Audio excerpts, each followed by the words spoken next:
สบายดีพบกับข้าพเจ้าตำนานลาวที่หาเรื่องเล่าตำนานและเรื่องเล่าต่างๆมาเล่าให้ทานฟังตั้งแต่อดีตจนถึงปัจจุบันเดยวทานยังสามารถคอมเมนต์เข้ามาว่าอยากจะให้เฮาเล่าตำนานหยังหรือทานอยากรู้ประวัติหยังสามารถคอมเมนต์ใต้คลิปตำนานลาวจะหาทุกคำถามของทานเท่าที่หามาได้แล้วจะมาเล่าให้ทานได้ฟังนำกัน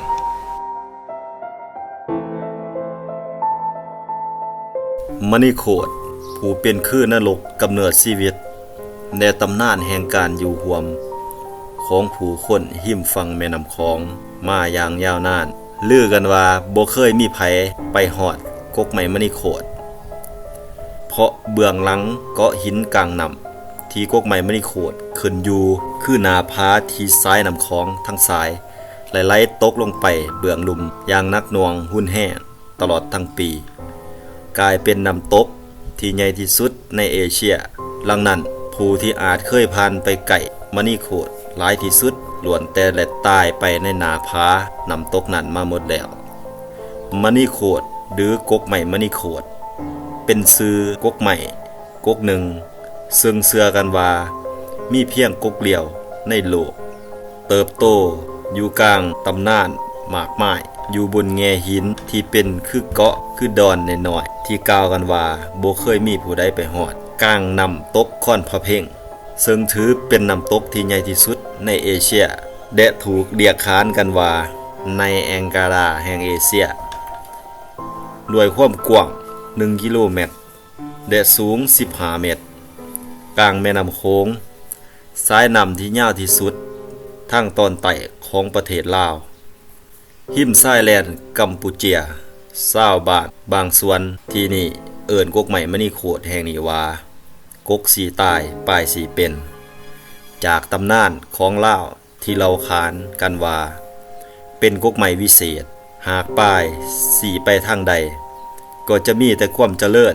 มณีโคตรมีปลายอยู่3กิ่งหนึ่งสีไปทางแผ่นดินกัมพูเชียกิ่งหนึ่งสีมาทางแผ่นดินลาวและปลายที่ใหญ่ที่สุดสีไปทางแผ่นดินไทยว่ากันอีกว่าการที่มีอุณหภูมิความชื้นและระบบนิเวศที่เหมาะสมเฉพาะเฮ็ดให้เกิดกกไม้ชนิดนี้เพียงตนเดียวมณีโคตรเป็นกกไม้ที่ใหญ่เกิดอยู่กลางน้ำซึ่งไหลต่อลงมาบนน้ำตกค่อนพะเพ่งขึ้นอยู่ตรงกลางระหว่างกกให้2กกลักษณะของกิ่งและใบไม้รกหนาแต่ที่ประหลาดพิศดารที่สุดก็คือแทนที่กกไม้มณีโคตรจะตั้งอยู่ตามธรรมชาติคือกกไม้ทั่วๆไป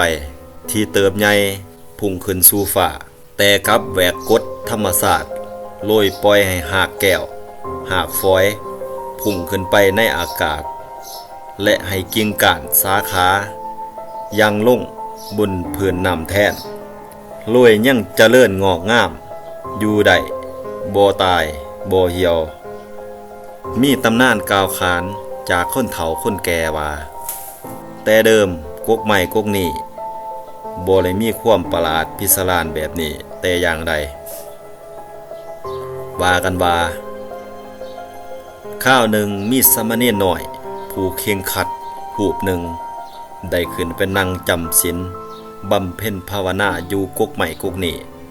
ซึ่งยังมีลักษณะปกติอยู่ตกเช้าก็ออกบิณฑบาตไปตามป่าเขา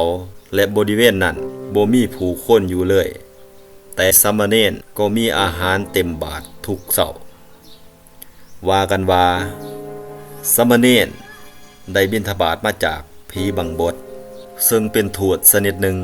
ที่มีจิตใจโอบเอื้ออารีต่อมาวันหนึ่งสามเณรท่านนี้ก็เลยย่างลุยน้ำเข้าไปในพงใต้ต้นไม้หายไปแล้วบ่กลับออกมาอีกเลยหุ่งขึ้นอีกวันต่อมากกไม้นั้นก็มีอันผิดกฎธรรมชาติและคงอยู่ในลักษณะนั้นตลอดมา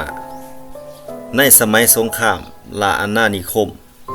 ฝรั่งเศสเคยคิดจะระเบิดแก่งค่อนพะเพ่งแห่งนี้เพื่อให้เหือผ่านขึ้นไปถึงเวียงจันทน์ได้แต่ก็เฮ็ดบ่สำเร็จจึงได้สร้างทางรถไฟขนถ่ายสินค้า และสิ่งของผ่านดอนค้อนไปลงทาเฮือที่ดอนเดชซึ่งปัจจุบันกลายเป็นทางรถหาแถวบรรทุกนักท่องเที่ยวไปส้มน้ำตกดีผีความศักดิ์สิทธิ์ตามความเชื่อของชาวลาวยังมีเรื่องเล่าขานกันอีกว่าฝรั่งเศสเคยเอาเรือมาฉุดเพื่อโค่นให้กกไม้มณีโคตรนี้ล่มและเพื่อทำลายความเชื่อพูดผีและตำนานของคนลาวแต่ก็เฮ็ดบ่สำเร็จบางคนเล่าว่าทหารที่หอยโตลงจากเฮลิคอปเตอร์ทั้งจากฝรั่งเศสและรัสเซียที่ต้องการพิสูจน์เรื่องเหล่านี้ล้วนพัดตกลงไปตายกลางน้ำตกบ่มีไผสามารถลงไปเหยียบดอนหินที่เป็นที่ตั้งของกกไม้มณีโคตรได้เลยรวมถึงเฮลิคอปเตอร์ลำหนึ่งของฝรั่งเศสที่บินไปไกลๆก็ตกลงอย่างบ่ฮู้สาเหตุด้วยเช่นกันเรื่องมณีโคตรนั้นเราขานกันมาอย่างยาวนานและเป็นที่รู้จักกันดีในหมู่ชาวลาวเมื่อ 60-70 ปีก่อนมีพระภิกษุรูปหนึ่งไหลทุลงโปรดทรัพย์อยู่แถบนี้บ่ว่าทานจะเดินทางไปที่ใดก็มักจะกล่าวกับผู้คนที่พบผ่านอยู่เสมอว่าผู้ใดไปถึงดีผีหากเป็นผู้บ่มีบุญบารมีแล้วอย่าหวังเลยว่าจะได้เห็นกกไม้มณีโคตรผู้คนจึงหลั่งไหลมาเพื่อพบเห็นกกไม้มณีโคตรในที่สุดซึ่งก็บ่ฮู้ว่ากกไม้มณีโคตรกกนี้เกิดขึ้นอยู่กลางน้ำใหญ่ที่นี่มันนานเท่าไรแล้วนอกจากนี้ยังมีตำนานบูฮ่านของลาวเราตำนานของมณีโคตรมาจากเรื่องร่าไม้นะอีกว่าทศเสียนไล่มาต่อสู้กับพลักพระรามที่นำของทหารของทศเถียรถือหนุมานขาตายถึง5,000 คนนอนตายกลางน้ำคลองกลายเป็นเกาะจึงเอิ่นว่า 4,000 ดอนเมื่อขายักแล้วจึงหักเอากิ่งไม้มณีโคตรมาสวยรักษาชีวิตฝ่ายตนโดยไม้มณีโคตรมี2กิ่งคือกิ่งทางทิศตะวันออก4เป็นคือ4คนตายให้ฟื้นได้ส่วนกิ่งทางทิศตะวันตก4ตายคือ4ให้คนตายไหลจึงเฮ็ดให้ฝ่ายพลักพระรามมีชัยชนะกกไม้มณีโคตรมี3กิ่งคือกิ่งที่4ไปทิศเหนือ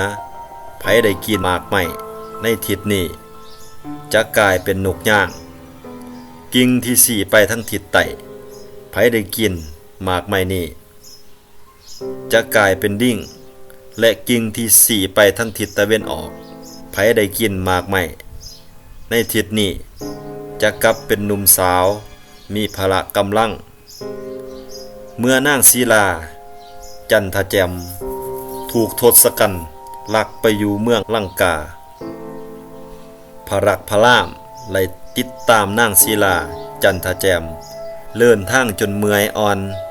มาพักอยู่ใต้กกไม้มณีโคตรซึ่งกำลังออกผลสุกสะพังอยู่เต็มกกพระรักไปเก็บผลกิ่งลานทิศตะวันออกหับประทานจึงมีหูปโสมสวยงามกว่าเก่า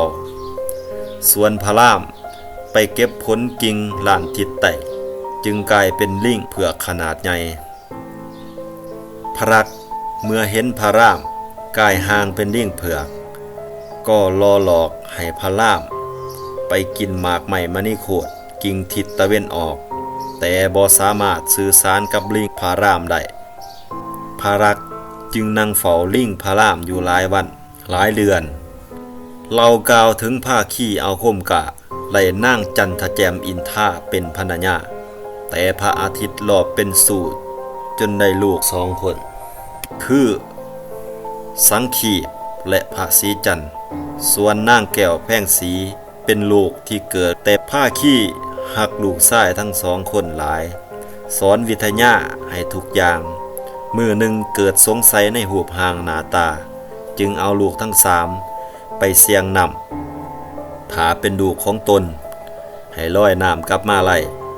ก็มีนางแก้วแพงสีคนเดียวผ้าขี้กลับบ้านพร้อมนั่งแก้วผ้าสีนั่งจันทแจมอินท่าบ่เห็นดูกทรายทั้งสองจึงถามนั่งแก้วแพงสีนั่งแก้วแพงสีจึงเล่าเรื่องเสียงย้วนนำให้ฟังนั่งหายแห้งจึงจับนั่งแก้วแพงสีแกงไปจนตกภูเขาลูกหนึ่งนั่งยางทางลงป่ามาจนถึงกกใหม่มณีโคตรจึงเก็บเอาหมากใหม่มณีโคตรทิดไต่กินกายหางเป็นดิ้งเผือกและไหลสมสู่กับดิ้งพารามออกลูกมาเป็นหนุมานทั้งพาลักษ์ล่อหลอกให้ดิ้งพารามและดิ้งนางแก้วแพงสีกินหมากมณีโคตรทิศตะเว้นออกจึงกายหางเป็นมนุษย์ตามเดิมแต่หนุมานกินเท่าไหร่ก็บ่กลายเป็นคนเพราะเป็นเวียนกรรมแต่ศาสตร์ปางก่อนมาถึงตอนนี้กกใหม่มณีโคตรก็เลยล่มลงไปแล้วภายหลังที่เลยยืนกกตายมากกว่า3 ปีรัฐบาลลาวเลยพยายามหลายครั้งที่จะกอบกู้เอากกใหม่มณีโคตรมาเก็บไว้ที่พิพิธภัณฑ์เมืองโขงแต่ก็บ่สามารถเฮ็ดได้ก่อนหน้านี้ทางการลาวเลยใส่เฮลิคอปเตอร์ย้อนคนลงมาเพื่อนำเสือกมามัดกกใหม่มณีโคตรไว้กับแก่งหินเพื่อบ่ให้ลอยหายไปแต่บ่สามารถนำกกใหม่มณีโคตรขึ้นมาบนฝั่งได้เนื่องจากกกใหม่มณีโคตรมีขนาดใหญ่และกระแสน้ำหุ่นแห้งจนเมื่อวันที่12มังกรปี2556ที่ผ่านมานี้ทางการลาวได้ปฏิบัติภารกิจนี้จนสำเร็จโดยมีประชาชนให้ความสนใจเป็นจำนวนหลวงหลายโดยทหารต้องใช้เวลาตั้งแต่เช้า5 โมงเพื่อปฏิบัติภารกิจสำเร็จครั้งนี้โดยนำเฮลิคอปเตอร์ทางการทหารของลาวนำเจ้าหน้าที่ย้อนลงไป 2-4 คนเพื่อช่วยนำเอากกใหม่มณีโคตรขึ้นมาจนได้ท่ามกลางพลังแห้งดันนำมหาศาลที่กดอากาศแปรปรวนในพื้นที่ดังกล่าวปัจจุบันรัฐบาลลาวไล่นำไปเก็บไว้ที่พิพิธภัณฑ์เมืองโขงเพื่อให้ประชาชนได้ศึกษาต่อไป